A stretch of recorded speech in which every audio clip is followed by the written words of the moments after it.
Well, hi again, everybody, and welcome to another episode of 100 Yards of Football. Today is our Behind the Bench show with Jackie Sherrill. Jackie, you're always in a car.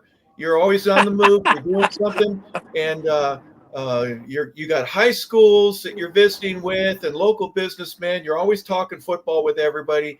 But more than anything, we appreciate you giving us some time here. We got a special guest today, and we want to get right to him. But first of all, welcome, Jackie, and it's great to be on with you today.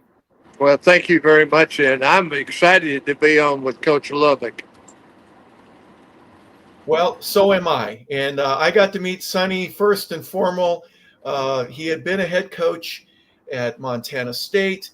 But first, before we go into that, we want to go into the background of this man. But first, Sonny Lubick is with us today, Colorado State head coach. He's won multiple Mountain West and Western Athletic Conference championships. He won 2 national championships when he was on the defensive side of the ball at the University of Miami. He's been at Stanford, at Washington State, Montana State. He got started as a Western Montana. What were they? The Grizzlies, or were they the Bulldogs too? Sonny, you got Bulldogs and Bobcats and every in between.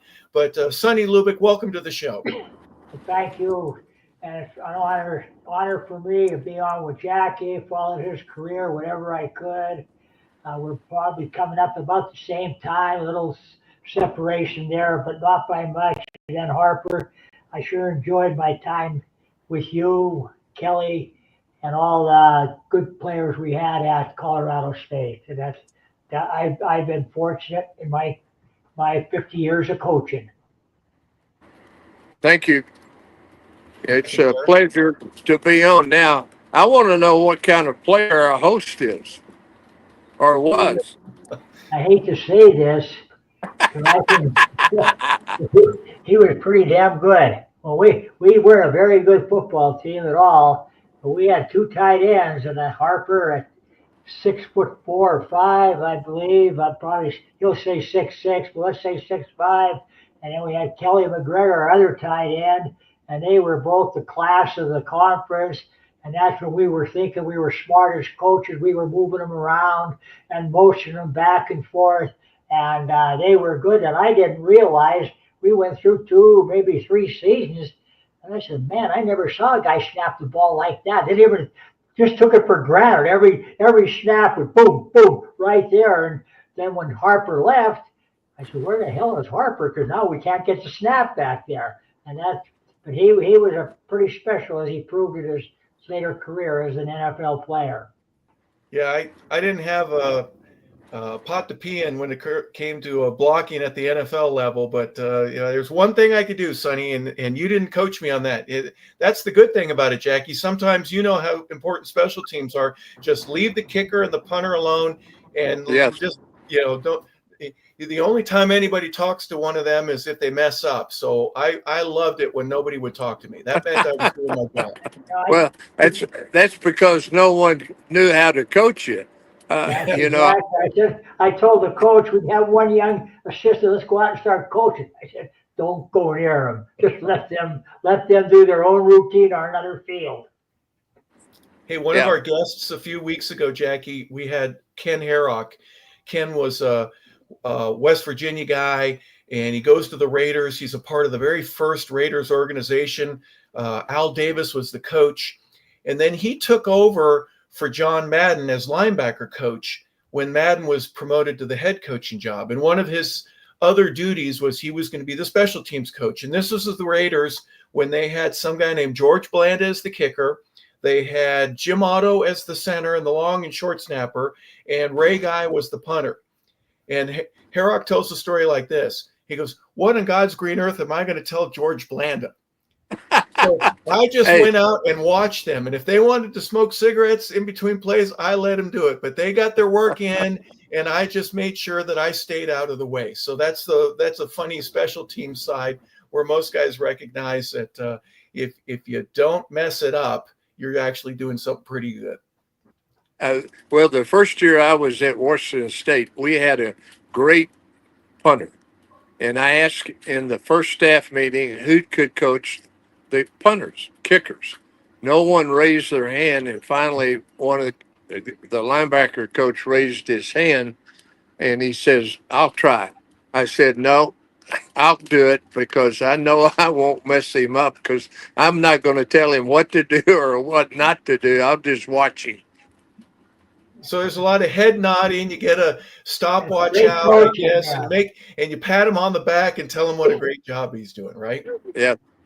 Yeah. Hey, The only, yeah, taught myself how to coach, and I coached all the special teams, snappers, holders, punters, kickers, and they never had a time in practice where they were just standing around. yeah, They had to do something every second of practice, and we would film them and watch the films together. But I ran out of. I had a long snapper for a punter that didn't come back 1 year. He was a walk-on. I'm scrambling. I went through everybody, quarterbacks, everybody, trying to find a snapper. And one of my receivers walked up to me. He says, "Coach, my brother can snap." I said, "What high school is he in?" He said, "No, he's here on campus." I said, "Where is he?" He said, "He's in the dorm." I said, "Go get him." And he went and got him out of the dorm.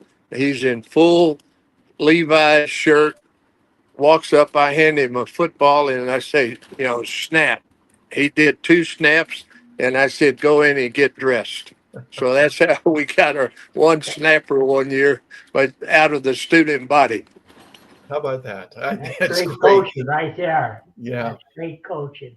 Hey, did either of you ever have a punter that said, "That's good, I've had enough"? I'm teasing because I've never met a punter that ever said anything other than, "Hey, can you give me one more?" There's always one more, even if we got to get on the bus and get to the airplane and travel. They always want one more kick. Well, I had a punter, a freshman at Pittsburgh that was kind of soft, and I was going to try to toughen him up a little bit. And I told him he was going to play tight end during spring practice.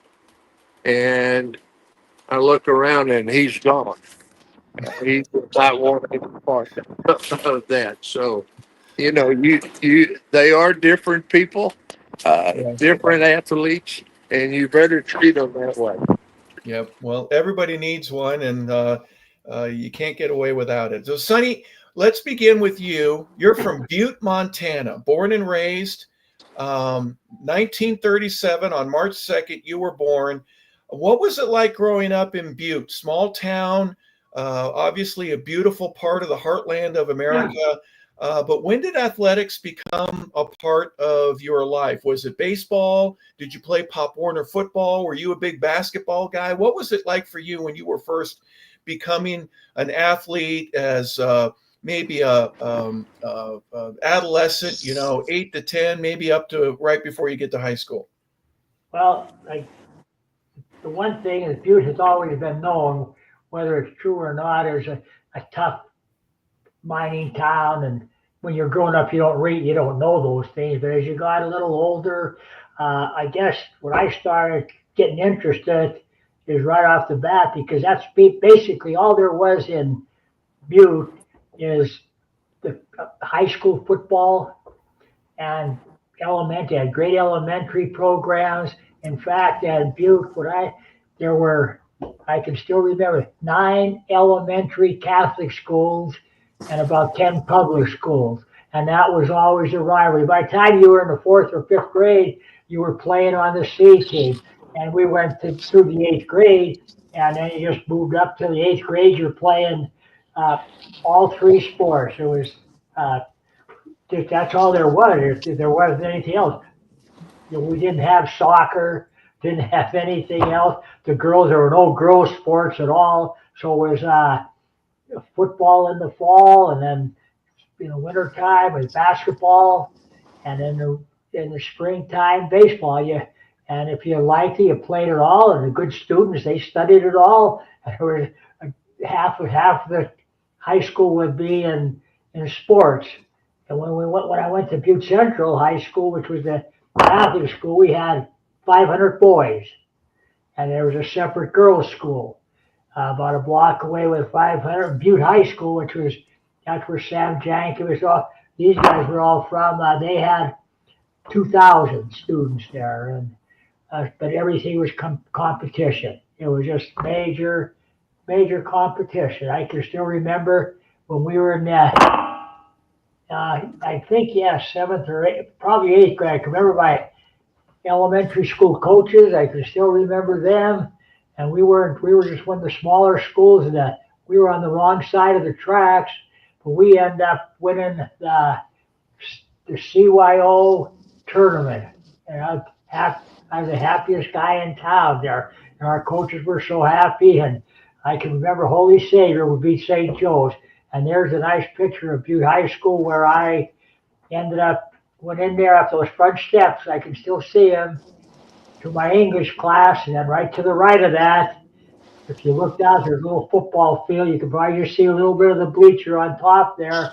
That's where Sam Jankovic got a hold of me. Hey, I need somebody to keep my freshman team and coach them. And myself and another guy, Tommy Lester, we coached the freshman team. That was the beginning of my coaching career, and that was about a year after I graduated from college.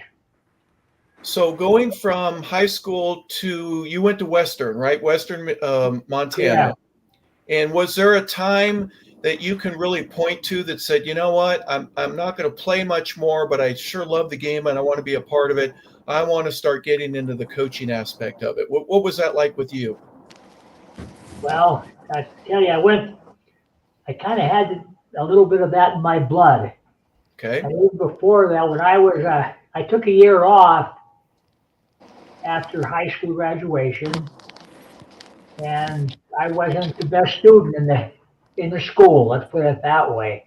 But I ended up going to work in the mines, and I got an injury. I had an arm kind of ball of bones crushed in my arm in an accident. Everybody in Butte had a scar or something because of working there. There was always somebody getting injured. And so that forced me. So I went to college then. And I still can remember, I think for the whole 4 years I was there at Western Montana College, I got $50 a month workman's compensation because of my arm injury. And that forced me to go to school. But even the year I was out of college, or the year I was out of high school, I should say, I took that year off and I helped coach one of the local elementary schools. And we had a good team. And I guess I always had that yearning. In those days, if you wanted to coach high school, you had to have a degree. Mm-hmm. There were no such thing as really volunteers coming in there. That's all changed since then. So anyway, I got started there, and I coached it after coming out of Western, which was a good school, and I didn't think I'd ever do all I was going to be as an English teacher until Sam saw me walking down the hall or watching football practice. He gave me a job on the freshman team. And then Sonny, would it be fair to say that, you were in the mine and you were injured, and it was pretty serious? I don't want to do that. Right? I don't want to be in the mine. Is there an aspect of that I want to try something else? I don't want to end up being like just about everybody else there in Butte, and most of the dads worked in the mines. Is that correct? Well, I went to work in the mines because we thought it was good pay. It was $85 a week. Here you are, 19, 18 years old. And the injury did cause me because I could not work anymore. Yeah. For the time being.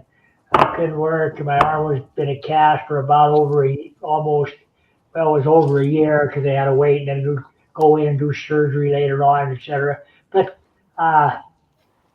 so going to school, I thought, heck, this is good. I see a lot of my buddies going to school, and so I'm going to be a teacher, and that's all I was going to be. And do that, and then be a coach on top of that. Jackie, if you don't mind, I'm kind of jumping the gun a little bit, but the way I had heard it, that Nick Saban's father was in a mine, and he saw that Nick he wasn't working hard in school, and they brought the wrong girlfriend home, and a few other things that were a part of it.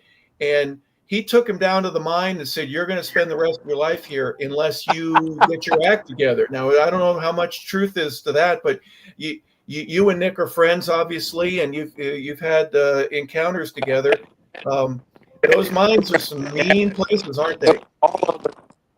Go back to our childhood and remember some things that our parents did. You know, being a parent, being a coach is the same.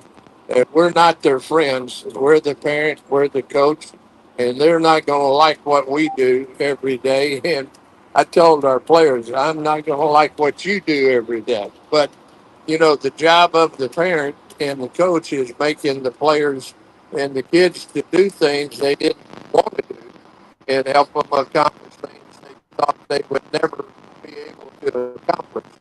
So, you know, Nick can look back on his life and say, thanks, Dad, for taking me down to the mine. Yeah, there's a lot to that. And then for you, Sonny, getting into the coaching world, you said that, we got pulled into the office and all that kind of stuff. An assistant coach for a while at Butte, but then the head coaching job, and then you end up at Montana State. What was that like for you, being a high school, getting to go to college? Was that just a dream come true for you to get to the next level? Or was that, hey, I deserve to get this because I've worked really hard at it?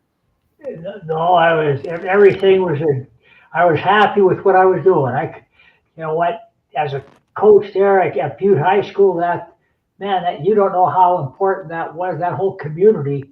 That's all they cared. And it was an excellent school for athletics. They had coaches there that they would win the state championship once every 3 years. And that was big. And we on our games that we traveled to, we go to Billings, go to Kalispell, and we would take the train and stay overnight in high school. And that's how far we traveled. But anyway, yeah, once I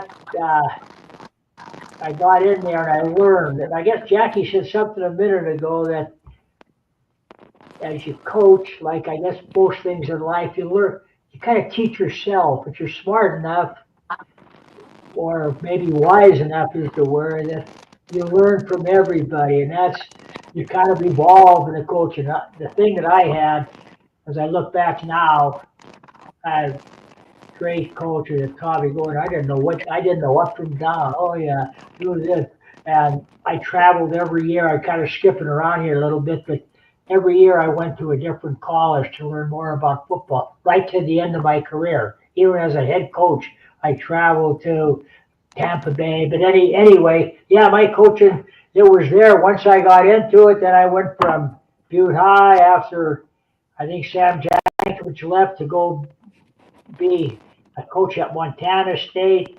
And then I became the head coach after Bill Cambridge, 1967, my first year. I'm so frightened to go coaching. Every coach here has won championships. I'll be the only coach that never won. And the first year we win the championship, well, we were loaded. We were loaded with players. And 68, we didn't win it, which we're better, supposedly on paper. But because of a young coach, I didn't discipline them enough. I let a couple kids get by with a few things, and we lose a couple games. And I think but anyway, you learn as you go. That'll never happen again. And there I am at Butte High, and we just got married. My wife, Carol Jo, and I got married in April. I always get it mixed up with her birthday, and I don't tell her. She won't be listening, I don't think. We got married April of 24, April 24th, and we were on a little week honeymoon. Took the superintendent, let me go a week off. I came home from the honeymoon, and Montana State was looking for a coach, and they came and hired. So we bought a new home. We were in the home for 6 weeks, and off to Bozeman, Montana, into my college career. So 6 years in high school, and then you end up going to Montana State. You were in the backfield for a couple of years, and then defensive coordinator. 1978 rolls around, and they finally promote you and give you your first head coaching job. Is that correct? In college, that's Yeah. correct. Yeah. Now, what was recruiting like for you in those days? And now, were you going to Helena and Missoula and Billings, or were you heading out to LA to try to get some California kids? What was the biggest objective for you from that perspective? We first of all, financially, you couldn't do that. We recruited Montana, and every year I always went after learning a few things about this. But I want to back up 1 second, and I think Jackie'd be interested, might have known this. When I was at Montana State, our offensive staff consisted of Joe Killer, the offensive coordinator, and later became coach of Purdue and Wyoming. Sonny Lubick, offensive, and I was on defensive side at that time, right? And then Dennis Erickson was a receiver coach. And then, you just keep those things going. But to answer your question, Harper, yeah, we got there and you learn. We got lucky. As I said, 1976, we won a national championship. Look how beautiful that stadium. It's a lot nicer now when we were there, but they did a great job with it. But anyway, yeah, we recruited Dennis Erickson and I. We were kind of the younger on the staff, maybe not the younger, but we recruited Washington. Dennis was from Everett, Washington, there above Seattle. I'm from Montana and Butte, so I kind of had the Butte area.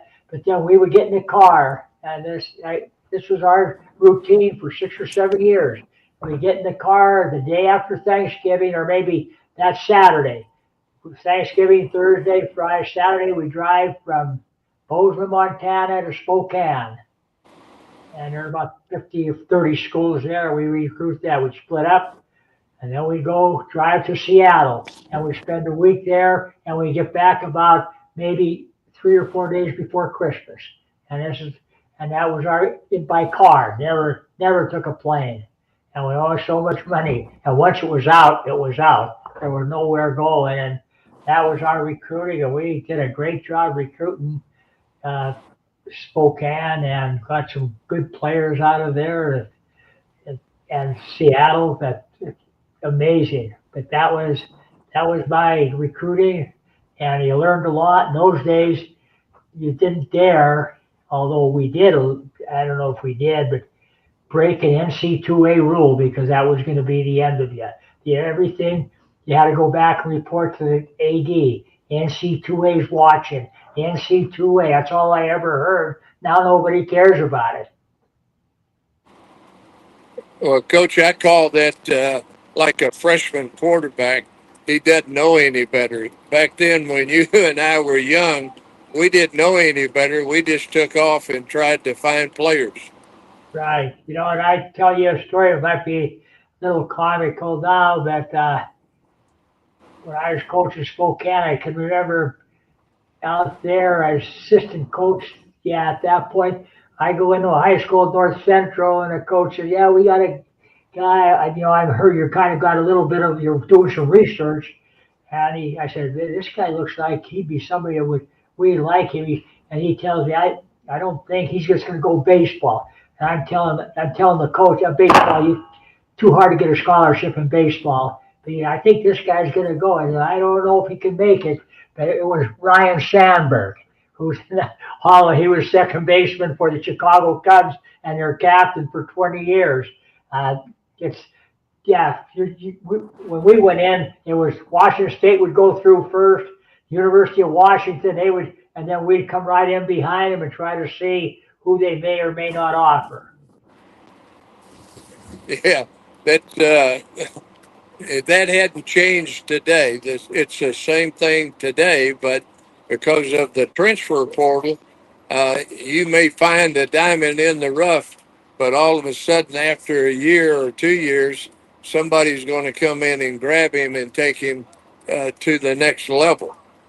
Exactly. Yeah, that's what in those days we didn't have to worry about it, and kids very seldom transferred. And as we talked about earlier, yeah, it's changed around, but that's basically what has happened to my career starting out from a assistant high school to a head coach in high school for about 7 or 8 years. No, about 3 or 4 years ago. Then the Montana State assistant under great coaches there, as I said, Sonny Holland, Joe Tiller, Dennis Erickson, and then you're learning as you go. And then the next thing you know, I get fired. I'm the head coach there for 4 years. Get fired, no place to go, and Leon Fuller hires me at Colorado State, and uh, that's how things worked out in those days. Coach, we're from the old times, kind of dinosaurs. You think you could survive today? Everybody asked me that in when this first was all happening. I said, no way. But I think it would really be challenging. It would still be challenging, but as you said, Jack, it's still going to all filter down. The other people pay more, and hopefully you can pay a little bit to keep somebody. I guess that's how it works, and it would be interesting. And now, what I used to tell them here, we got to beat these guys. We got to beat this Pac-10 school. We got to beat this. And we did beat some of those guys along the way. When I was at CSU, I said we because we players and coaches, but it levels out pretty good. And I just, as you said a few minutes ago, Ohio State's and Michigan's and all those power schools are going to have a little bit more. They're going to get the guys they want. Everyone, we all make mistakes, so they'll make a mistake recruiting the wrong guy, paying too much for a guy, and so yeah, it would be challenging. It'd be the same, and I think there'd be a lot more frustration from our standpoint in the fact that when you go up to see the AD, hey, we need just for us, we need $10,000. We can get this good player over here, and they say, no, we don't have it. Uh, that's how it was in my career before. I think that's how it'll be before. Not paying players, but just getting something to keep the program up to date with other people. Well, we're moving to the NFL model in all college or university. Nick Saban was the first to bring the NFL into college with all the Right, analysts and other people. Right right, now, they're bringing in guys that what they're calling now general managers or managers, and you also have to bring people in also that that understand the salary cap. There are universities right now that are hiring ex scouts from the pro right. teams to come in and assess their team every year and place a value on what that player's value is. And so it's evolving, especially at the upper level, into a pro model. And that's where we're going. Only the ones that have the money can survive, and everybody else will be in another division. But you know, time has come where I had a conversation this morning with a very wealthy alumni, from a former student from Texas A&M, that said, "I'm through giving.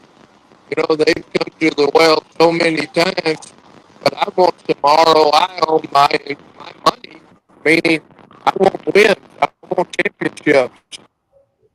They keep coming back to the same well, and Yeah, that only the universities that have a large number of wells are going to survive."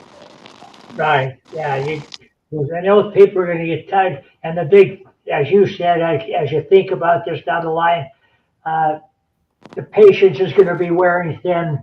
Somebody puts in $100,000, commits that for 4 or 5 years, and then the team doesn't do what they thought. It should have been better. Then the pressure's on the coach, and the coaches will be coming and going faster than we can keep up with, I think. Yeah, you We're know, going to run out of coaches pretty soon. Yeah, yeah, Coach, you and I both know it's not the coaches, it's the players. And if you right. don't Yeah, care what kind of coach you are, you're not going to win. You may be better than the other coaches, but you're not going to win championships without players. Yeah, good players make good coaches. That is for darn sure. Well, that's where I draw the line right there because I wasn't a good player, Sonny. So but you still had great success. You were an assistant at Colorado State for what 3 or 4 years before you moved on to Stanford. You want to talk a little bit about moving up, and Stanford's one of those bigger programs, and then you go to Washington State. You've got some. You're moving up the ladder. What was that like for you, knowing that you're good? You can convince players, you can recruit players, and you're starting to win at that level. Things were looking up for Sonny Lubick at that time, weren't they? Yeah, well, they were. When we were at you, that's when you were. I was at Colorado State with you. I think that was in the early '80s, and then at Colorado State, it didn't take long. And this is no offense that we weren't going anywhere. I had a good coach, Leon Fuller was a good coach, but that tradition there and was just never had a winning tradition, really didn't. And then you're not going anywhere. And then all of a sudden, Jack Elway was, how that happened is that when he was coaching at the University of Montana as an assistant, he came and recruited our high school. So we became friends. We always had some good players. And then he had an opening at Stanford when I was at Colorado State, and and I wrote him a little letter on some yellow notebook paper saying, Jack, if you think I'd fit in, I'd sure be honored to be considered. And he calls me back a couple days after he gets that letter and wants me to come out and interview. And I go to Stanford, and it was completely different. They had more facilities, more of everything. You moved up now from the WAC or the Mountain West up to the PAC. Of course, Stanford, at that point in time, they were, fighting to survive. The one thing I say about Stanford, we had great players. It's like every place. And every place I've been, I've been fortunate to be under good coach. You couldn't be under a better head coach than Jack Elway. What a clean campus too. Do they even have one gum wrapper that's on the ground there, Sonny? Yes, it was. I used to get kind of, Jackie, where our offices were about a half a block from the business college, and I'd go over there once or twice a week to have lunch before practice, get a sandwich or something, and everybody in there was carrying a briefcase. I felt so out of place. With the students, everybody. I said, I better get myself a briefcase if I'm coming in here. No, it's empty. But yeah, Jack was good in Stanford. Now you learn a little bit again. Another good coach helped you along the way, and we ended up there we had some success there. In fact, the one year we played Clemson in one of the bowl games down south there, and Gator Bowl, I guess it was, and that was a big thing for Stanford. And then things happen, I think Jack got in an argument with the athletic director, and they didn't see eye to eye, and bang, we're out the door. But I think you learn from those things. Easy to say it now, but at the time it's devastating. Anytime you get go, but Jack was good. He stayed with his coaches, made sure we were taking care of the best that could be. And my career at Stanford was good. I'll say this, and in all my coaching career, I haven't been around as much as Jackie has, but there were no exceptions at Stanford academically. You had to, when I say, now I know you will see there was a person here that got in with a 3.7, but he did a lot of other things, or she did a lot of other things to be a well-rounded student. But we didn't even start recruiting a kid. They had to be around the 3.5 bracket and in the best subjects that the high school had to offer. And so we had all these lists. We had to recruit the whole nation. We had coaches all over the nation recruiting, but they had just to get enough. There's a magazine, and Jackie might be West Coast paper, the Long Beach Telegram. I don't know if they still have it. They list the best players in California, Arizona, and maybe Washington, and they'd probably list the top 50. And the top 50, we would be able to probably have 5 would be eligible to get into Stanford. Wow. So that was a tough deal, and I always said the toughest job at Stanford was the admissions officer. That was it. They had their job to do, and you could go over and talk blue in your face. I know Jack made trips over there. They're not budging. Hey, Jackie, did you ever have to bring a briefcase with you at Pitt or Washington State or at A&M? Repeat that. I'm sorry. I was teasing with you and asking if you ever had to bring a briefcase with you, at A&M or Mississippi State or at Pitt, because Pretend like we're good students, like we're obviously Sonny felt that was an important part of the getting across campus. They all look down at you. Yeah. I would carry a book, a recruiting book, about everything good about that institution, and doing the homework before, I would have one section in there just trying to fit his wants, meaning academically, other things, playing a certain position into that book, uh, to try to make it very professional to the kid. But as we know today, Coach, you don't talk to the parents today. As a head coach, your call goes to their agent, even in high school. And that's one of the reasons Nick left, no question. Yeah, I can't believe that. Yeah, that was the biggest thing, to try to get in the house and try to talk to the parents and the uncle and the aunt and everybody to tell them you're going to take care of their son. Now I guess, yeah, I can't believe the agent. How much money do you have? And we can put all the window dressing up, and who can pay the most. Well, like I said, the house rule is going to change what's been going on, and maybe we'll have some guidelines and some boundaries, uh, to try to put some equality back into it. But there's no such thing as equality. You know, there's Iowa State, Iowa, Purdue, Indiana is not Michigan or Iowa State, and never will be. Right. People. I remember when I got the job at Colorado State, I had a great president, but he said we just want it to be equal. I'm scratching my head. He doesn't understand football athletics. And as Harper would know, when we go down to play BYU, we would get maybe 20,000 fans in those early days.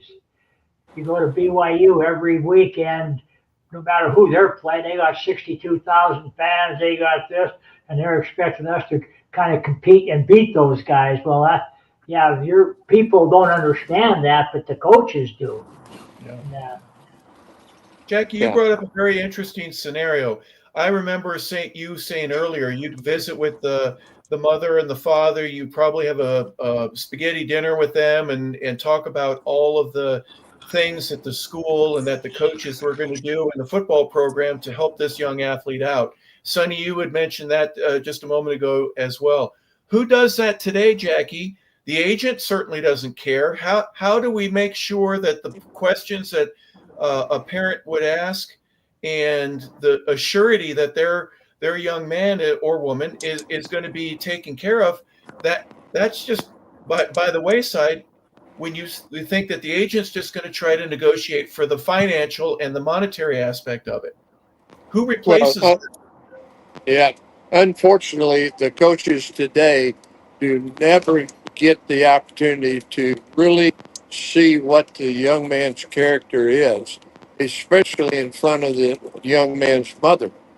I've always said, if you want to learn about a player, don't listen to his high school coaches or anybody else. Just put him in the presence of his mother. That will tell you more about the young man's character than anything. And they don't have that opportunity. So how do you vet a young man today? There's no such thing as vetting. You're just going off the young man's reputation, what they have. When I say they, the couple of companies that have put a value on that player, whether it's a 3, 4, 5 star, that doesn't know that kid personally either, and you're just going off of stats, going off a report, and you're not having in-person dealings with that player, that you're putting your life, now I should say life, but your job on the line, because you're recruiting that player coming in to play for you to win games. And we all know if we recruit the wrong players, they can disrupt anything in your locker room.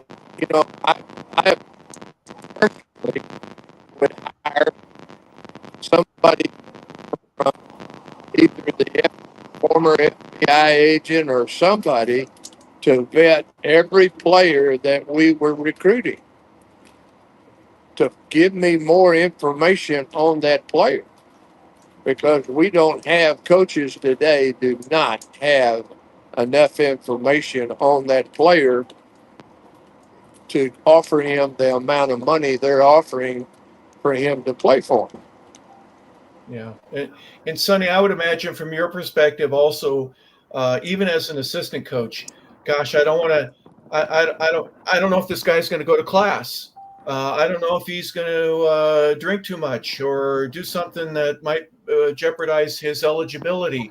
I sure don't want to get a call at 4 a.m. from the police saying, hey, guess who just got in a bar fight? We want to let you know that he needs to be bailed out. Those are some of the tough things that you have to work out. You try to weed that through the recruiting process in and of itself. How did you find the most success in that area? Well, I don't know if I actually answer your question exactly, but to take off on what Jackie said, as coaches, we get to go see that kid during the recruiting, maybe 3 or 4 times. Whatever the rules kept changing, and you get to build a relationship with the mom and the dad, or just a single mother, whatever it is. And I can't tell you how many times I had players during their stretch before practice. I get the list from somebody where this kid hasn't been to class this week. This kid has. I walk by him. I can tell you, hey, I'm calling your mother. After practice, you come up and see me. We're going to call your mother. Oh, I'll never do it again, coach. I'll go to class. Give me one more chance. I use that. Yeah. Now, I don't know if you don't know them, but I guess you can still call her, but the agent will step in. Maybe you're doing something with the kid. But yeah, as Jackie said, when you have a relationship with the mom and dad, and all 3 of us are in here together in this thing, if the kid, and they're young people, they're learning their way, they get out of line a little bit, say, hey, come on up in the office, we'll talk to your mom and dad about that. That's the last problem you have with that kid, most of the time. And maybe you can't do that now because we don't know the mother and the father as coaches. Yeah, that'd be tough to do. Hey, before we move on, I wanted to ask, both of you have had national championships. Sonny, after you left Stanford, you were at Washington State for a short time, and Dennis Erickson was the head coach there. He brings you onto the staff. Before you know it, he's taking a call from Miami. You're going to be leaving. You're going to be a part of the Hurricane staff. You're there for 4 years. You win 2 national championships. What was that like for you? I mean, I would imagine the seriousness of the program, the history of the program, and obviously the trajectory of the program was to win and win at the highest level. When you get there, I would imagine your feet are already moving as fast as you possibly can from a coaching perspective. A lot different than Butte, Montana. Explain that process and what that was like for you with Dennis. It's a whole new ball game. I always thought about this, and Jackie would know better, that taking Peggy, over that program at Miami, it's always, I think, more difficult to take over a program that's on the top. That's right there. The only thing you have to win. You just have to win 11, 12 games, maybe play for a national championship, than it is to move into a program where the coach has got fired and it's kind of at the bottom. You got a real breathing room, but taking over Miami was just great because it was great, but there was a lot of pressure because the staff of Coach Johnson, Jimmy Johnson, they had players there. They had as good a players as you could possibly have. All we had, probably know that first year upon after graduation, I think we had 9 or 10 seniors on defense. Every one of them was drafted. But yeah, it was something different to go there. There was kind of pressure like you've never seen before.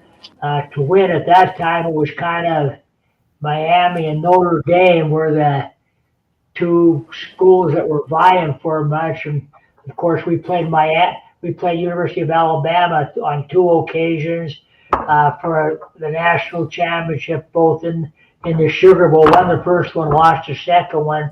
But I don't know if I'm answering your question, but it was, as we have said earlier, good players make good coaches. Man, do we have some players? You just don't screw them up. That was a big thing. Get them there, keep them disciplined, and get them going in the right direction. And they caused, we had a reputation of being a little bit wild, but they were good kids. They would do anything on that football field, and we got more 15-yard penalties for showboating we deserved them, than we should have. It was hard to control that part of it, but deep down, great kids, they were not afraid to play anybody and wanted to play the best. And the coaches, Jesus, let's don't screw them up. That's it. I would imagine the success that the players had made it easier rather than harder to recruit other guys that wanted to be a part of that, the junior college, or maybe the 18-year-old coming from a high school going, man, I want to be a part of this. But when they see how hard the guys worked, yeah, they showboated, but they were great players. They understood the system. They understood what was asked of them. And I think one leads to another, right? It's a avalanche of talent wanting to be there and to share in that. Was there any truth to that? Yeah, all truthful. I just try to answer your question one at a time in recruiting. You walk into high school with the Miami hat or your Miami sweat jacket on, and those kids, especially my recruiting area was Dade County, and but even out of state. But I remember anyway, the kids, the hurricane. That's all. The kids would be hollering to walk down the hallway, down the coach's office. But I remember one incident where we had most of our recruiting done. It was kind of about a couple nights before the signing date. We were kind of recruiting, but not really recruiting a kid up in Fort Lauderdale. And he had offers to, I know one was Ohio State, and Ohio State wasn't at the top of their game like they are now, but Right. offers to other places. And Dennis comes in, hey, we got an opening, we got one more scholarship. We haven't even recruited this kid for a month. Call him up, hey, how would you like to come to Miami? Poof, he was there the next day. And so yeah, the winning and being on television, etc. And I think the last part of your question, yeah, it all helped. And those kids, in July, we weren't supposed to do anything with them, which we didn't. But you go out and look at the track field, it's 85 degrees and 85 humidity, and there's 30 or 40 of them running 220 around that field. I said, holy crap, I wouldn't, as a coach, I wouldn't even, they did it on their own. They had their groups out there, Yep. and they were working out, and they worked hard, which people don't realize that, and they had fun doing it. But yeah, like as you made me think about things, yeah, winning breeds success. but it's easy to lose that edge, and it helps with recruiting. And then when they get there, the kids kind of police. If some guy come in here and thought he was pretty good, you're going to get out here and run those 220s or those 440s, and before you go to class in the afternoon, and that was it. And those guys would come off the field sweating like heck in July, and I guess that's, coaches can take all the credit they want, but they were recruited before we came in there. Jimmy Johnson's staff did a great job, and Dennis kept it going from there. Yeah, there's some really interesting scenarios that you mentioned where the players themselves police themselves.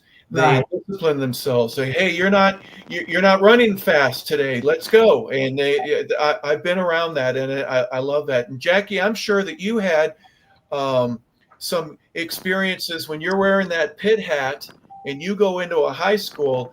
And it's like wildfire. You can hear the kids whispering, Jackie Sherrill's here, Pittsburgh's here. They're going to watch Ray get recruited. Somebody, you know what I mean? That's kind of an interesting feeling that you get. But the prestige of the campus and your ability to build the program to the point where it could have been anybody. But when you show up, the kids know it.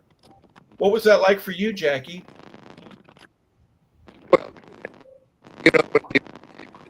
Nick Saban or Ohio State, back then Miami with Coach, when you walked into a high school, you got to go to the front of the line with the coaches instead of standing in, because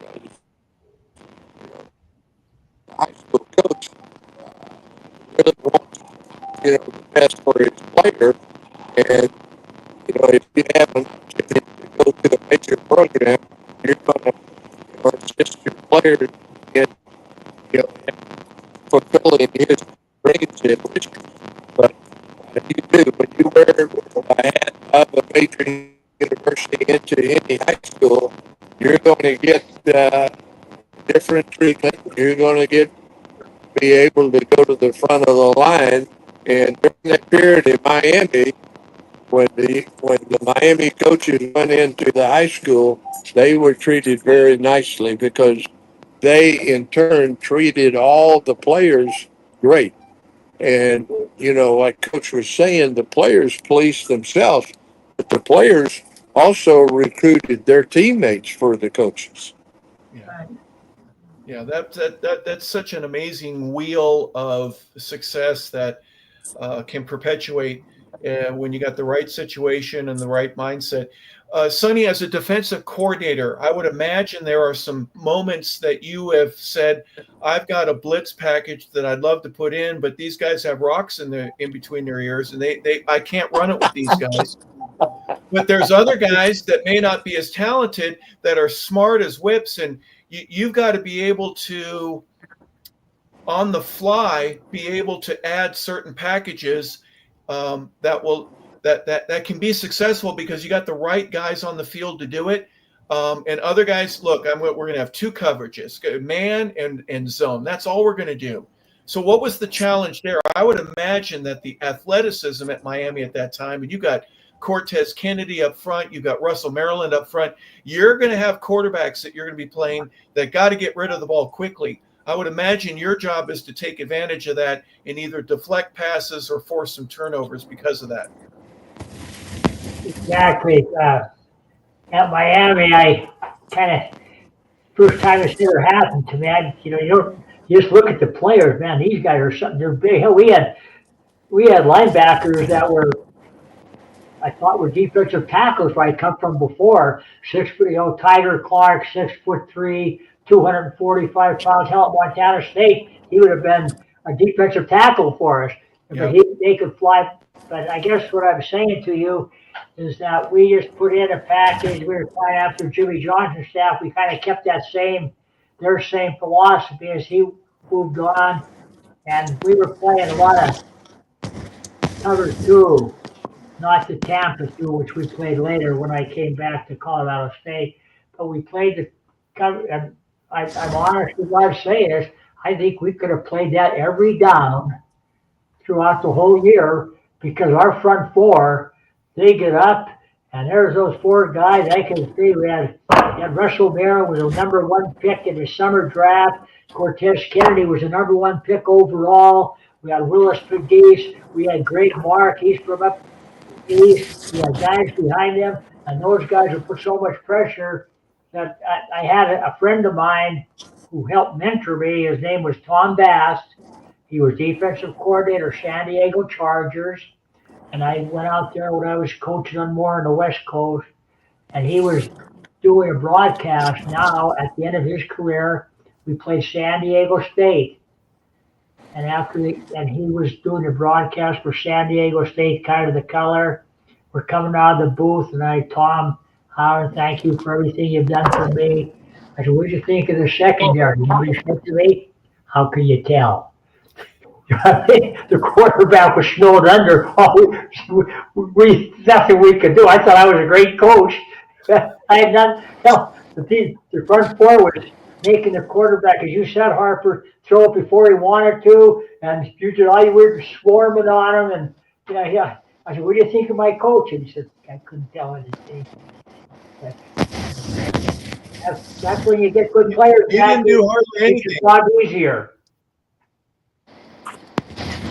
Just like you said earlier, it's you just get out of the way. And Jackie, you've had that. I mean, obviously your national championship run with Pittsburgh, there were 2 or 3 seasons of just incredible guys. Not only did they end up playing well at the NFL, but at the college level. I'm not going to say they make it easy because there's nothing easy about it. I understand.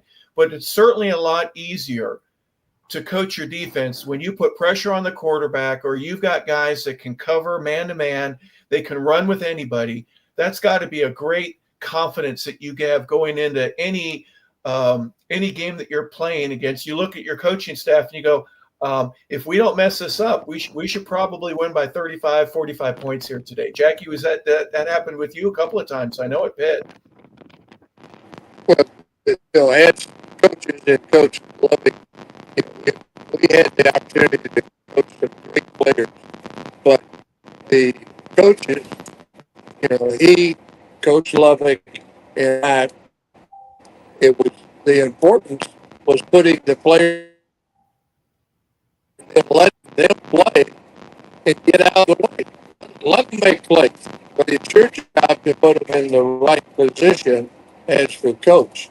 And there's no question when you win like Miami did back then, or you win when we were at Pitt or at A&M,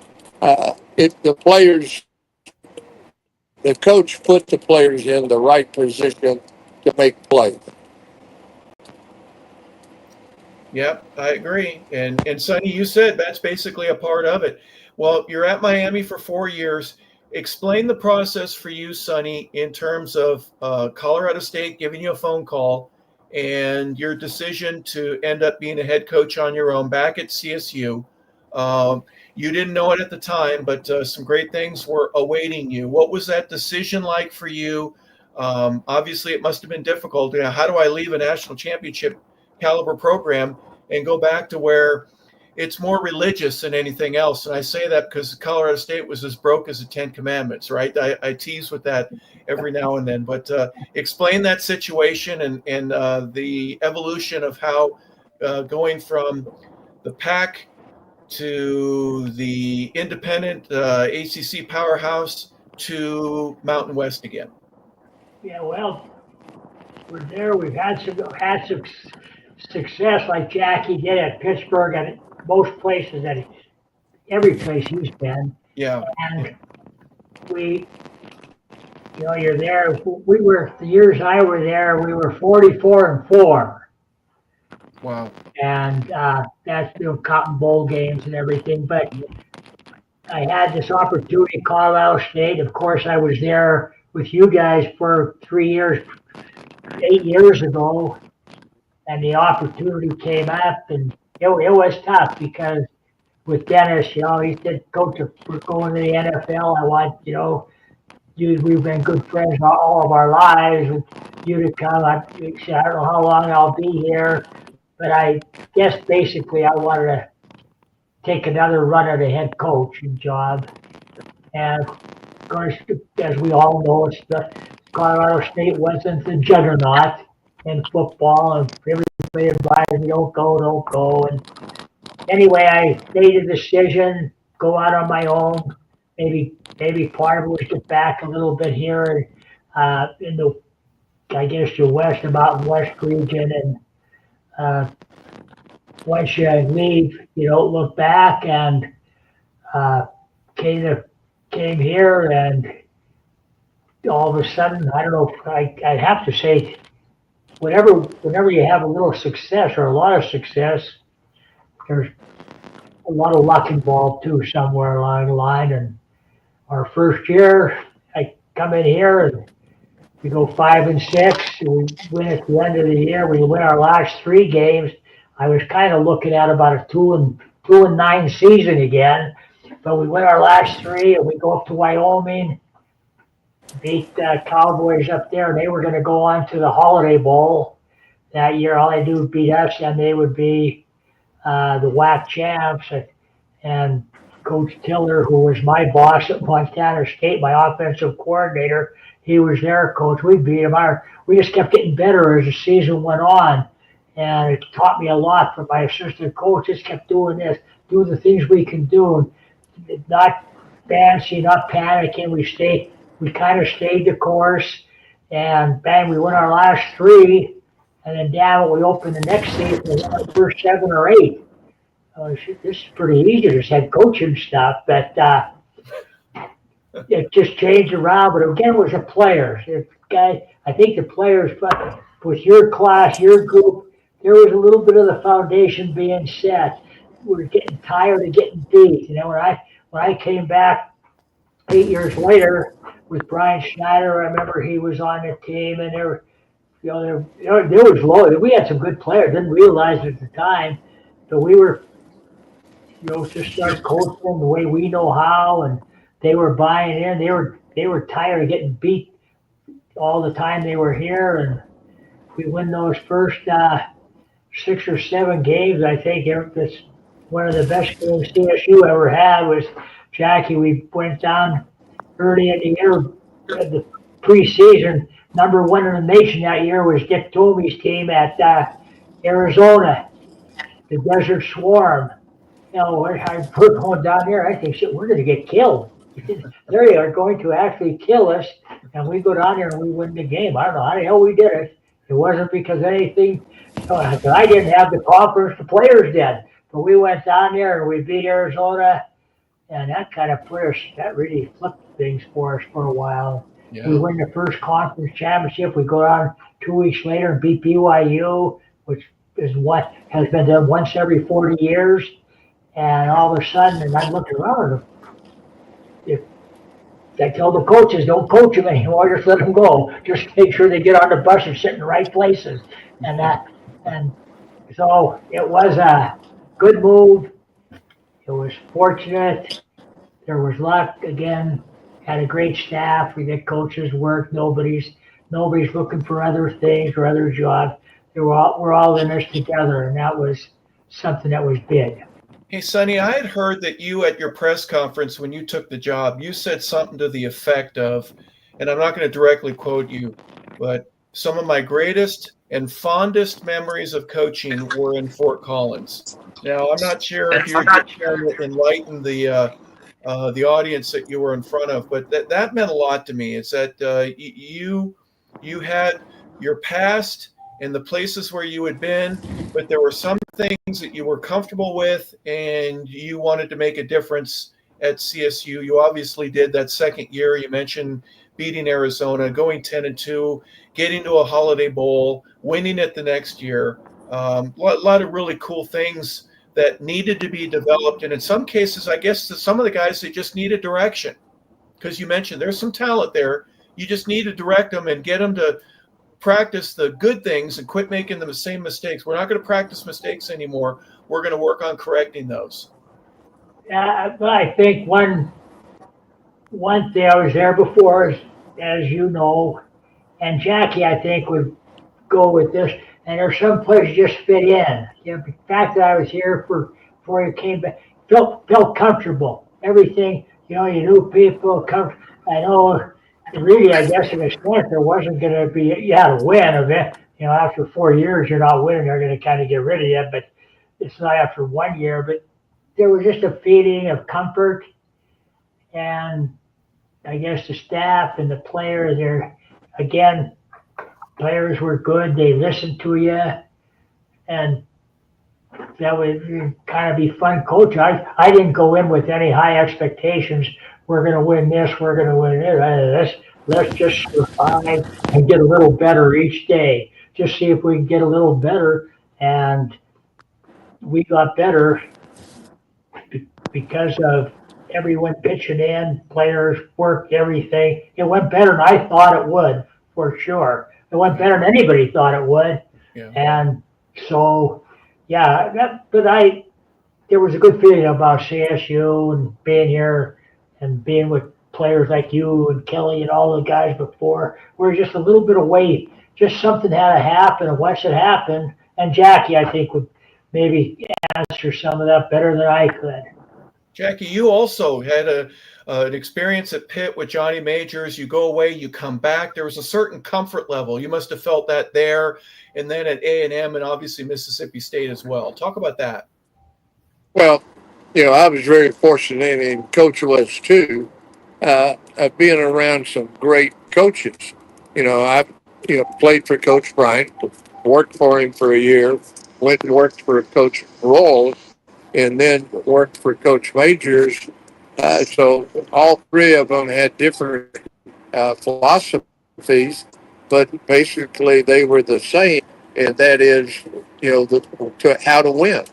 And being able to put all those together. But again, I owe most of it to Coach Majors because he started me out, and all of a sudden in 3 years, I was the assistant head coach and defensive coordinator. Uh, and I was the coordinator my second year under Coach Majors. So he gave all of the responsibility early, which gave me an opportunity to develop and kind of know. And my first job, Washington State, they were going to hire somebody else, and so I came in for the interview. Whatever I said, and I got that job. But during the interview, they asked me, how long would I stay? And I said I would stay for the contract unless there were two jobs that came open, and that was Alabama or Pittsburgh. And they, the committee evidently was convinced that, Coach Bryant wasn't going to leave, but Coach the first year, and they both of us, Coach Lubick and myself, we were around a lot of great coaches. We learned an awful lot from those coaches, and we had the ability to go out and use what we learned to be successful. You played for Coach, and you know what kind of person he is, and certainly what kind of coach. But you know, when you have an opportunity to be in this profession as long as both of us, and go to places that are not Michigan or Ohio State, and turn the program around and win, I think you're a little better coach than the coaches that go to Michigan, Ohio State, or Alabama and don't perform on that level. Yeah, there's certain truth to that for obvious reasons. And Sonny, you get to CSU in 1993. We talked about that just briefly a moment ago. You go 5-6 your first year. You finished fourth. And then all of a sudden, in the next 10 years, well, actually, after the first year, in the next 9 years, you win 6 conference championships and end up going to bowl games. 5 of those years, if I'm not mistaken, were in the Western Athletic, and then they added some schools. They changed the name to the Mountain West, and you win the first 2 and really first 3 out of 4 years of the Mountain West. Colorado State football, unbelievable, the turnaround. What was one of the difference makers for you in that? I know I don't always have it figured out, but this works for me. This is what my formula is good kids. We're going to coach them well. What was your magic moment that you figured it out to the point where you saw the success each and every year? I don't know if you ever figure it out, but I kind of go back. People ask me about those things that, as we've all been talking about here for the better part of an hour. It's about the people, and the people are the players. And once the players kind of believe in their coaches and believe in them, and you maybe build I don't know, I don't like to use the word culture, but I will. You Yeah. build something there where there's a lot of trust, a lot of faith, and the coaches are going to be by the players' side, are going to help you. We're going to be demanding, and we're going to be tough on them. We're going to practice hard and all those things. But there's something, I think, to me, hard to explain. That was a part of it. I tell you this, just one little thing that Jackie might get a kick out of is after we had won that first year, people couldn't believe what the hell is Colorado State. How can they win? They don't have any. They don't have this. They don't have. We got all this stuff, and we're struggling like hell. But uh, Dick Tomey called me. He was one coaching in Arizona after we had beat him. He wanted to know if he could come up and spend 2 or 3 days around our program during spring football. I was honored. Nobody ever came to Colorado State, but he came and spent a couple days up there with us, and he'd go home at night and have notes and take his notes and look at them. I don't know what, we weren't doing anything special, but as our office, where the head coach's office, just a small little thing, you could touch all 4 walls like this. He sitting in there with me a lot of the time, and he bent over to me. He said, I've been here for 2 days. And every kid that walked through that door, every football player going to see their assistant coaches, going to see something, every player that came in here has a smile on his face. And I just always remember that. And I'm sure it wasn't like that. The other place, kids are afraid to go talk to their coach. They're afraid of this. I think that was a little part of it. I know I got off the subject there, but it's little things like that make a lot. I look back at now and think, why? Because we didn't outsmart anybody. Although we worked hard at the X and O's, we were right up to snuff on everything new.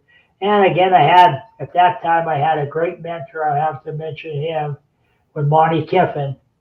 He spent a lot of time with me, helping me out. He would come up every year during the owners' meetings because one of his youngest son, Chris, was working for us, or was playing for us. His older son, Lane, was with us for about a year in our second year there at Colorado State.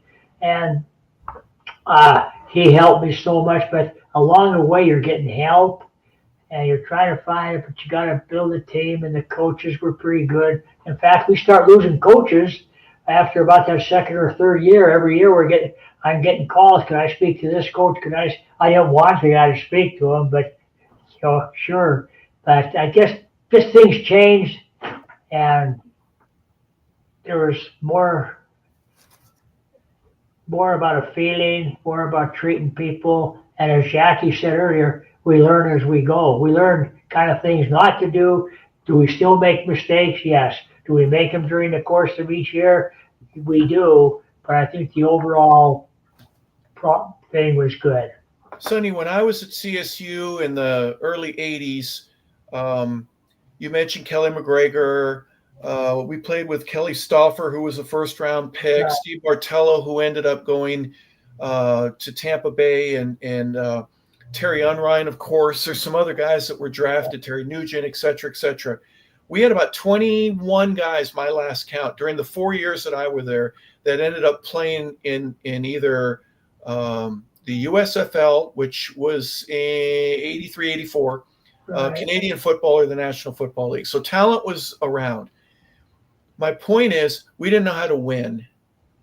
Right. We thought we knew how to win, and then we'd go in, and somewhere in the third or fourth quarter, that one simple mistake led to 3 others. The next thing you know, we're looking at the scoreboard and we're at the wrong end of it. Right. What happened at CSU for you to change that to where you go down to Arizona, you go to Tucson, and you don't have a pot to pee in from a athletic standpoint? They're nationally ranked, but something happened to where the guys, the coaches, even the bus driver goes, you know what? Not today, not on my dime, not on my watch. We're going to win today. That's a mentality set. How did you work on that aspect of winning in between the ears that helps everything that you do while you're out on the field? Yeah, I don't know if I can explain that, but I'll go back and answer when I came in as an assistant and the guys you just mentioned. When you think back, man, we should have won more games. Yep. We had better player. We should have done something. I don't know. There's probably a combination of many things. Maybe it's the system.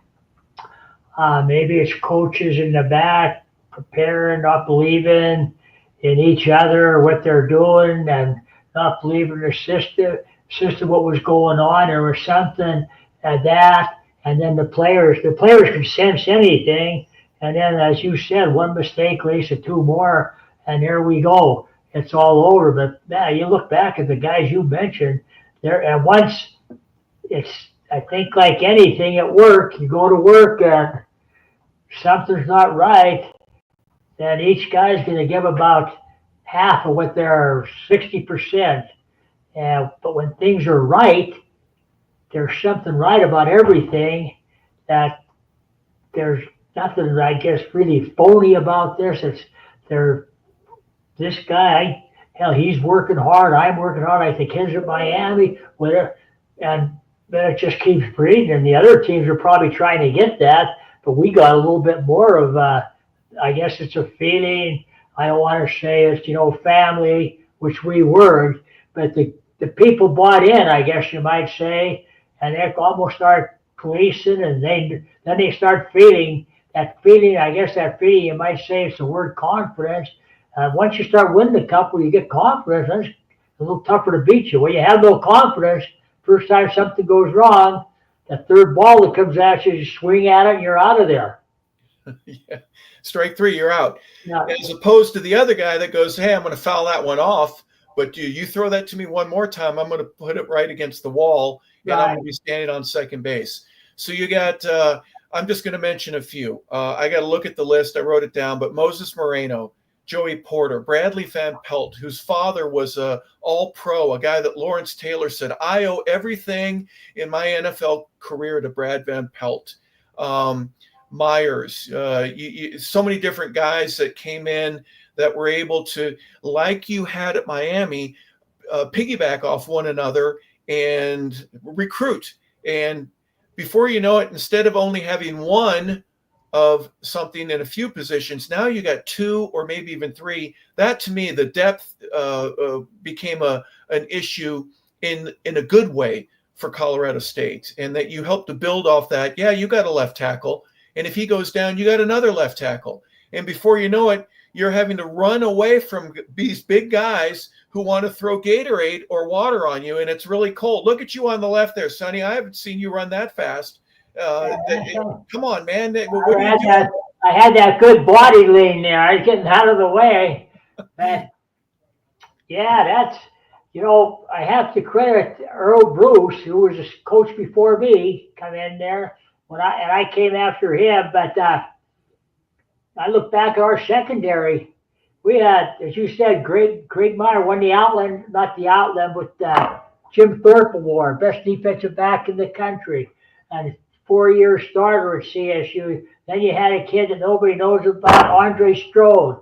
Cornerback, was as good as anybody. He would hit you, play, short little guy. Nobody would recruit him, 5'8", but he was tough and could run. Then we had Scotty Lynch as safety, and we had Ray Jackson, who played the NFL. He's working with the Broncos. There's 4 kids there that, when we at the time, we knew we had Craig Meyer. He's already kind of has a resume coming in. But other than that, that's the way she went. And that's other players. And then other players, once you start winning, and it really helped us a little bit too.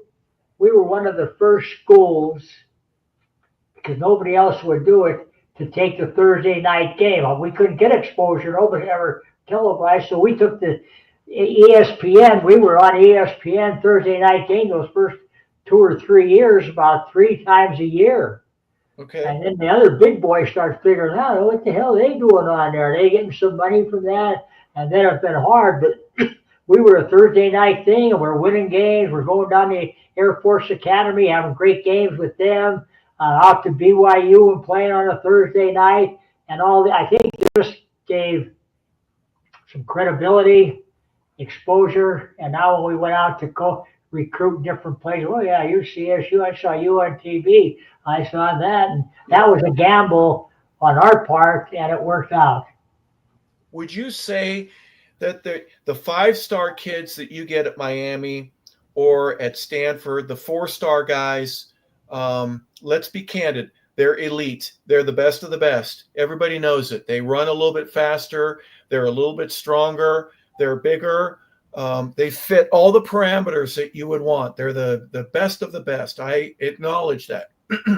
CSU didn't have a whole heck of a lot of that. They had some good, but a lot of 3-star guys. Right. Guys that were not looked at or recruited by Alabama or Michigan because they were either too small or too slow, or at Stanford they were just a little bit too short on their GPA. But they've got a chip on their shoulder, and they go, you know what? I may not be a 4 or 5-star, but I'm going to give everything I have, and I'm going to play because I know that my buddy, my teammate, who is in a Power 5, I'm every bit as good as that guy. I know it, and I'm going to prove it. Is there any aspect of that helped motivate you to be able to say, come on in, I'm going to give you a place to shine? Me and a boatload of other coaches that all have a bunch of these 3-stars, we're going to take advantage of that. I believe so. I think there's those 5 stars. There's no question that works, because you look at schools like Alabama, Ohio State. They're DBs are 6'2", and they can run like a deer. But then they'll miss a guy or two occasionally, but they're good. They're working hard to evaluate, and then we'll get that guy here at CSU. We're getting that 3-star, and that's not 100%, but now you get them the mindset, and the people coaching those 5-stars. Coaching those kids at Miami, man, get them believing and get them teaming it, and we're all in this together. I'm playing for you. I'm not playing for me. I'm playing for you, and that. Then that's a tough combination to beat, and then it just trickles down to we got to get these guys playing for us. And there's sometimes a 5-star doesn't work out, and sometimes not often, but every now and then, every year, there's 2 or 3 of these 3-stars end up being better than were evaluated earlier.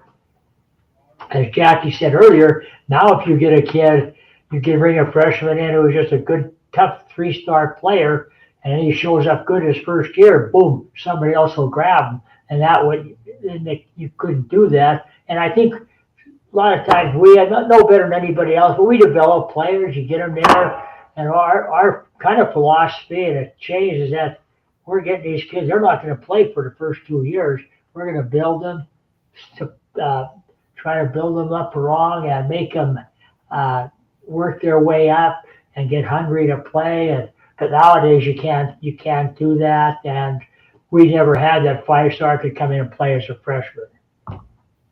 But things have changed. Amazing process. It doesn't always work. There's no exact science to it, but the confidence level, the maturity level, the heart, the measuring what a guy's got in between his left lung and his right lung, it's not easy to do. But when you get that right combination, some obvious great things can happen. And it proved itself, as I mentioned, 6 conference championships in your first 10 years. Now, the last 4 or 5 years, Sonny, we get leaner times. What can you put a finger on anything? Was it a loss of some of your key coaches, or was there a bigger, better place that some of the kids started to want to go to instead of Colorado State? 7-6 is a good year. That was 2003. 6-6, okay, in 2005, but your last 2 years, something was a little bit different. What do you put your finger on for that? Well, I say probably one thing, maybe I would do a lot of things, but recruiting would be one that we probably missed on some things. And I think that, you know, coaching wise, you hit on that a little bit. You lose some people that have been with you. I lost two coaches to UCLA, and Larry and Brian Schneider went there about after about 7 or 8 years, and then Dave Lay wanted to get back to San Diego State. So, but that's okay. That's good sometimes to have a little bit of turnover, Yeah. and so you can't. There was no blaming. I guess maybe I always worried about we were doing more than we should have by our standards, by the people's standards. But then you worry about that complacency. Is there an element of that? But I know that I heard somebody that they don't really know. Oh, we didn't have any good players. Well, I think we probably did, but maybe they weren't. We didn't have any Sean Morans at one defensive end and Brady Smith at the other defense. Both were co-defensive players of the year. Yeah. One year and it seemed like we lost a little bit of that, and then maybe other teams were getting better. Then I think overall that, and I say this, it's not to hurt anything. I don't at CSU we had a chance to put more into our program from a resource to do this, to do something, to maybe pay the assistant coaches a little more, and maybe you wouldn't lose them. You do just a little bit extra things, but it just kept, staying the same. And then once it goes down, like in any organization, once you start sliding, then it's hard to get it back again. And just like when you win, it was bad, we got it going, don't screw it up. But everybody's going to have their dips. But if you're doing something about it, when I say every organization, every team, you do something about it, you got a chance to stem the tide and come back. And I think we were getting close again because the next year after we were gone, Steve came in, Fairchild took the job from the Buffalo Bills. He left our staff also, and he came in and they got to a bowl game the first year with 6 wins. But yeah, there's probably a combination. If you could put there never is. I've always thought if there was just one thing that you could go fix that thing, but it's everything. And then is my heart as good as it was when I first came here? Well, I didn't know what was going on when I first came here. Just trying to, and now we've won. Now you're staying the same. Things, maybe if I just speak for myself, we weren't getting the support probably in some ways that we could have, but there's nobody. I mean, at CSU, they had other things to worry about. They had this to worry about, and the other teams caught up to us a little bit and surpassed us. Yeah, they're all competing too. It's so fragile, in my opinion, how easy it can continue to go in the same direction, and sometimes there's pieces of it that change. And BYU, when I was at CSU, they were the top, and that's I didn't even think Wyoming, even though that was the natural rivalry there, it was BYU that you had to beat because they were the ones that were winning the conference all the time, and they can say, hey, we had some down years. When Sonny got to Colorado State, we ended up losing to them a few times, so it's very interesting. But before we go, and I want to be respectful of your time, I just want to say thank you for all that you did for the school that I went to, but for college football in general. Bill Curry, who was the head coach at Georgia State, when I first got there, he's at a press conference, and once the cameras were turned off and the microphones were being put away, I mentioned you to him, and we were just having a casual chat. And Bill played for Vince Lombardi and for Don Shula. He had been to 3 Super Bowls. He'd won 2 of them, actually. And I said, so tell me a little bit about you. When he was broadcasting, he did a couple of CSU games. He mentioned that. He probably did a few of those Thursday games. And I said, tell me a little bit about Sonny Lubick that I might not know. And he got really in my face. He said, Sonny Lubick did more with less than any other coach I've ever been around. And he stopped, and that was full stop, end of story. And I knew exactly what he meant. So that was his way of saying thank you for all that you did with a limited amount of resources. Just an amazing set of results that you were able to produce. And you didn't do it by yourself. You had all kinds of great assistants, and I want to honor them. I want to honor some of the great players that you were around at all levels, Sonny. You had this at Miami. You had this at Stanford. You had people that, hey, man, that Sonny Lubick dude, he's something else. So my personal thank you for all that you've done. I know there are a lot of folks that you can say thank you to, and respectfully, we'll give you that opportunity to do so. But what an amazing career. Well, thank you. That's very kind of you, Harper. You guys, you did more for me. Now as you get toward the twilight when everything's all over, that's all it is about former players, former coaches, people who helped us. So many people helped us all along the line. It was something special. I couldn't name all the players, well, all of them. That, the walk-ons, those are the guys that made it go, really. I always kind of felt a soft spot in my heart for them because so many of them contributed so much just because they wanted to be there. We're getting nothing for it.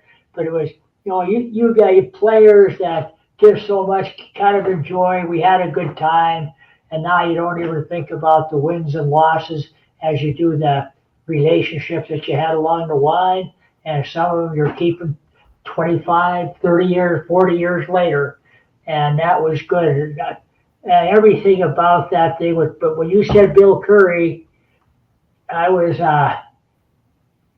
coach of CSU. I don't know, maybe he was at Alabama, and we went on a trip, Nike trip, a group of coaches. And I never had a guy treat me so kind and such a good person. I read the books on him.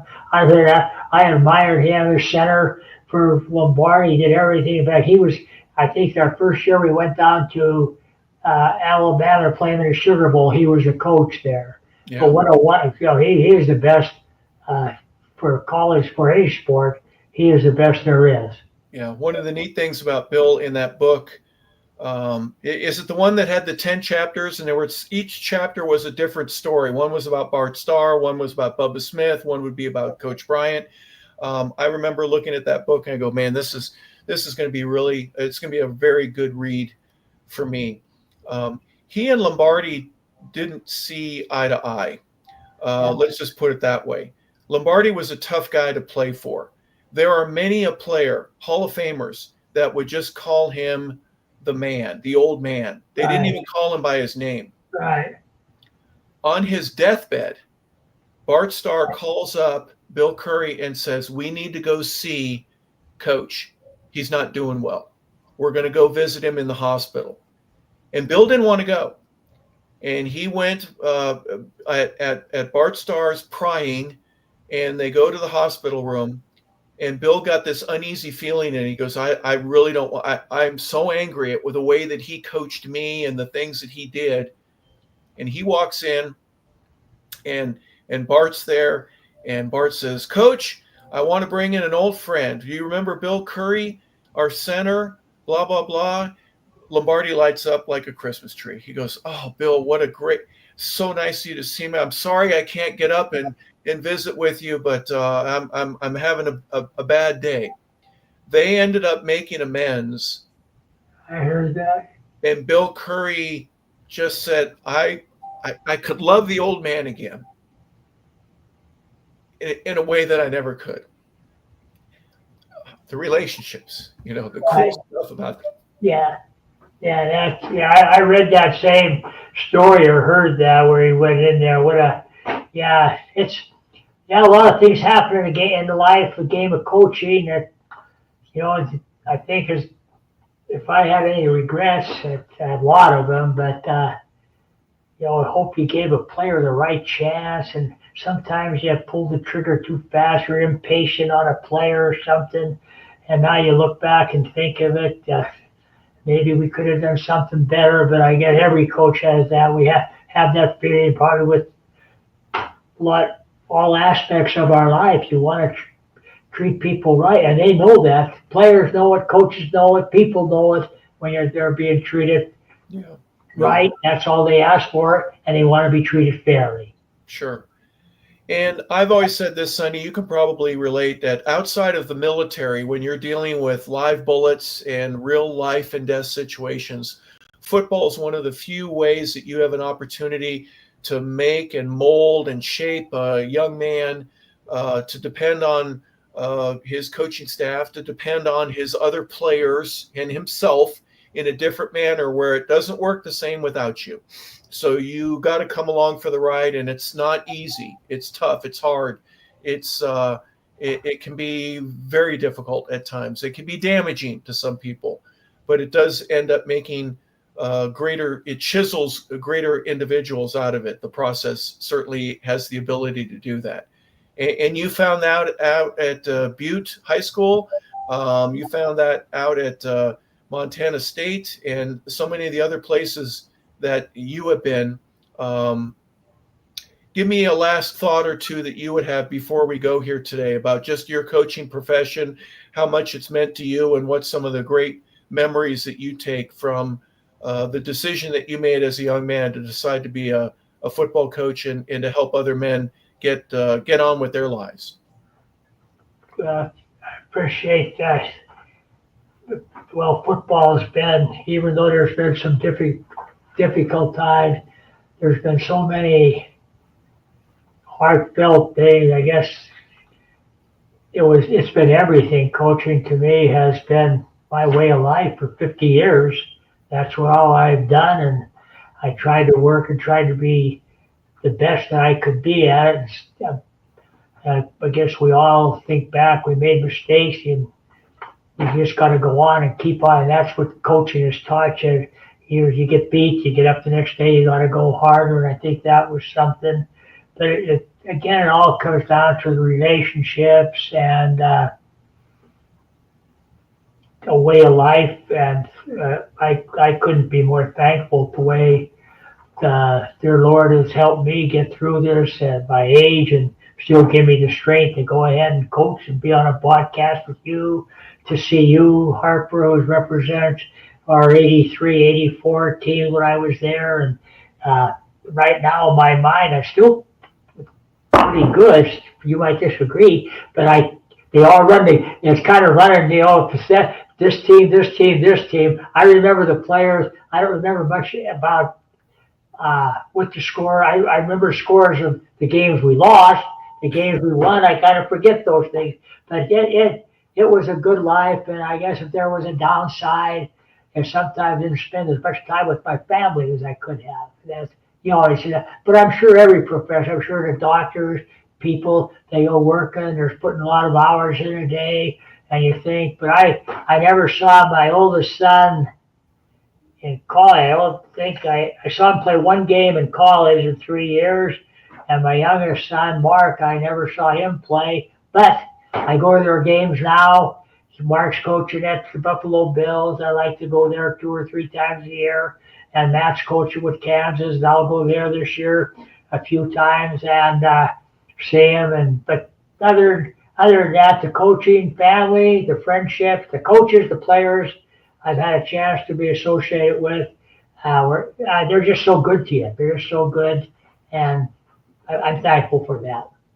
Well, you are a legend in your own way, well-deserved, not easy, but you made some things happen and helped change a football program into something that was talked about across the country in a manner that nobody else was able to do. They named a field after you. So I wanted to let everyone that's a part of our audience know. And one other thing, Sonny, I'm sure you'll agree that you were a much better teacher after drawing up 628 wide and looking at me with the brook trout eyes and having no idea what you were saying. And you'd have to teach it all over again because LaBelle doesn't pay attention very well. McGregor got it. Bartello got it. Terry Nugent got it, but LaBelle didn't. So you had to double teach and work even harder just to get a Bill Walsh, I was with him, not just at one of the conventions out there, and I remember him saying, "You gotta say it.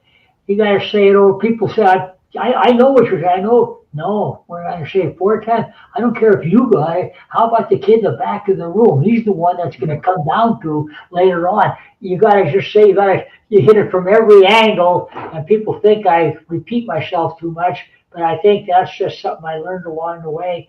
That as a good teacher, you got to get everybody, not just the top 5 students. I got to get those in the back to come along. Yeah. Have you heard the story about Brett Favre in his 3rd or 4th year at Green Bay? Ty Detmer is in the office with him, and Andy Reid was the quarterback coach, and he went to go to the bathroom or go, do something for a couple minutes. And Brett says to Ty, he goes, "Hey, you know what nickel defense is, right?" And Ty goes, "Yeah." And Brett goes, "No, seriously, what is it?" And Ty says, "No, you're pulling my leg, Brett. I know you. You're a clown, and you're going to give me a hard time. And I'm not going to tell you about nickel defense because you're." He goes, "No, seriously, I don't know what nickel defense is. Explain it to me." So here's a guy that is in his 4th or 5th year starting in the NFL, and he didn't understand. Ty goes, "That's when they take a linebacker out and they bring in a fifth DB, and that's how they come up with the nickel. If they bring in another one, that's called diamond." And Brett goes, "That's it." So you never know. There's other guys you forget and you go over as coach. That's why I always check myself. If they don't know it, it's on me. I didn't get it too. Then finally, you got to get the hammer and hammer it in there. Yeah, and take away the hair and some skin, and there might be a little blood, but one day LaBelle will get it. Hopefully, we get that all worked out. Well, Sonny, it's so great to have you on with us. It's long overdue. I greatly appreciate it. Thank you for taking some time out of your busy day.